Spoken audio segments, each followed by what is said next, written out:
Welcome back to the final prospect spotlight for Season 1 of the New Orleans Saints franchise. We will be having a mock draft on Wednesday. If you missed anything about my scheduling, it will be in the description below. It was also the most recent video on the playlist, so go check that out. Today we are looking at wide receivers, and if you don't know how this series works, after scouting players in Madden 17, I recreate them based on any information I'm given in the scouting page, and then I show you some game tape on them to try to bring them to life. We're working with wide receivers today, and we're starting off with the number one wide receiver in this draft class, Coco McLeod. He is my fifth best overall prospect, and he is just a stud. 6'5", 226 out of Georgia at 22 years old. He is a classic red zone threat. Has the height, has the weight, has the speed, catch and traffic skills, spectacular catch ability, good hands, just a dominant player at all stages of the game. He can box out, he can make plays vertically, he can make plays over the middle. It doesn't matter. He is just an all-around stud who profiles just like Calvin Johnson. Maybe not as fast, but he profiles similarly to him, and even similarly more so to AJ Green. So two Georgia products that seem like they need to be mentioned. Just watch him just run over a defender and take this one the distance. He's really a special talent and someone who I hope if we don't draft him, he doesn't go to a team that we have to face often. Up next, we have our third best wide receiver prospect, a projected second round pick, Trey Forte out of Alabama. 6'1", 211 at 23 years old. He has most likely, he's a possession type of receiver. He's a guy who can make some big plays, but he'll be really solid over the middle of the field. He's a guy who fits in a horizontal passing scheme, but you can throw it deep to him. A very talented player, someone who I look at that if we had an opportunity, we would want him on the team 10 times out of 10. Works great on slants, fast enough. His hands can be improved a little bit.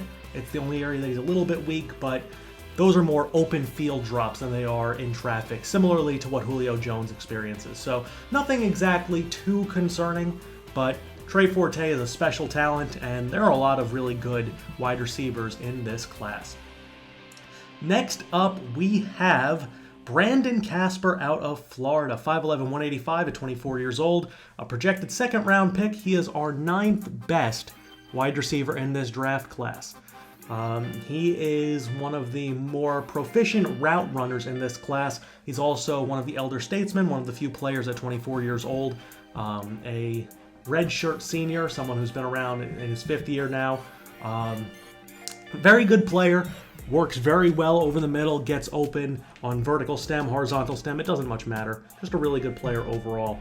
And unlike some other draft classes, this class has a lot of guys who have pretty good hands. He has some of the more sure-handed hands in this draft as a whole, so the combination of his route running and his catching ability makes him a very appealing prospect. The only issue is, of course, that he is 24, but he also returned kicks for Florida. So he is a multi-trick pony, and if you don't mind getting a little bit extra or a little bit less time out of him, he could be an impact player for a lot of years. So keep that in mind when we look at someone like Brandon Casper.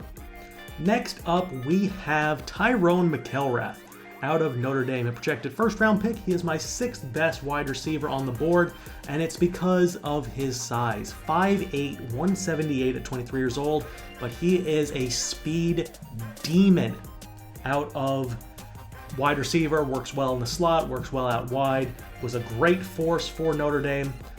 Very good at getting a clean release, which is something that you don't always see from someone of his size, but he does a great job of creating initial separation at the line, in part because of his quickness.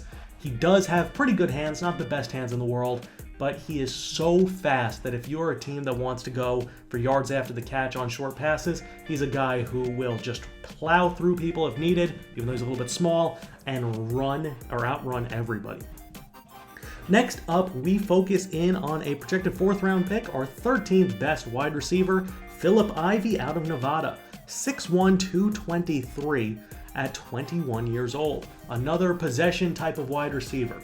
He's raw when it comes to routes, and he's not going to make a ton of big plays, but he's a very sure-handed player that kind of profiles similarly to a Wayne Chrebet type. You know, that third down, give this ball to him on this situation because he's going to make a play on it. He's going to make sure that he secures that pass. If you throw it to him just beyond the sticks, he'll make sure he gets it. If he needs 6, he'll get 7. If he needs 7, he'll get 8. That's the type of player that Phillip Ivey is. He's a versatile player who you'd like to have on your team, and the fact that he's so young means that he does have room to grow. Like I said, he's not going to be the best at making those big plays, but he is still a very good and young player and someone to look at in the middle rounds. Overall, I like Phillip Ivey, and his best route is, of course, the curl, because of his ability to catch from different body positions. Next up, we have Marshawn Mincey, our 17th best wide receiver prospect, a projected 7th round pick out of Washington.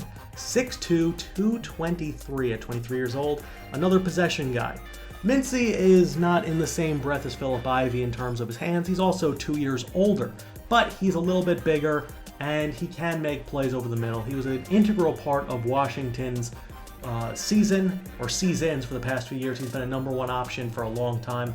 A good player, not a great player. A projected 7th round pick for a reason. He's still working on creating separation, and he's not exactly the fastest guy in the world from what we've seen on tape of him. But he's someone that could profile into a pretty good wide receiver if he has some time. You can't teach the hands, you can teach the other things, so that's at least a good sign for someone like Mincey who can make those plays in traffic, even though he does struggle to get some separation.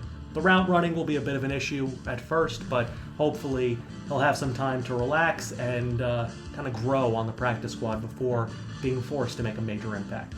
And lastly, we have Kent Clements out of UAB, a projected 7th round pick, our 19th best wide receiver, 6'6", 223. He is a traditional red zone threat, and he is just a big-bodied monster. Boxes people out like no other, and just makes big plays. Kind of plays like a Brandon Marshall. That's who he tried to model his game off of, and has been a fan of Marshall for a long time. While Clements is not exactly the best player in the world, he can make plays. He does have pretty good hands, and he can pretty much do anything. With that size, he kind of profiles more to what Brandon Coleman is currently in the NFL, but he's someone to at least look at 23 years old.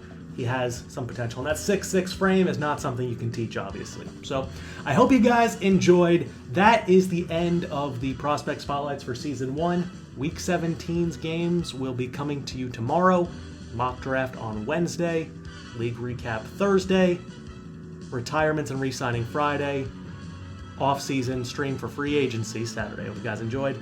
I'm Moonlightswami. I'll be talking to you guys later. Peace!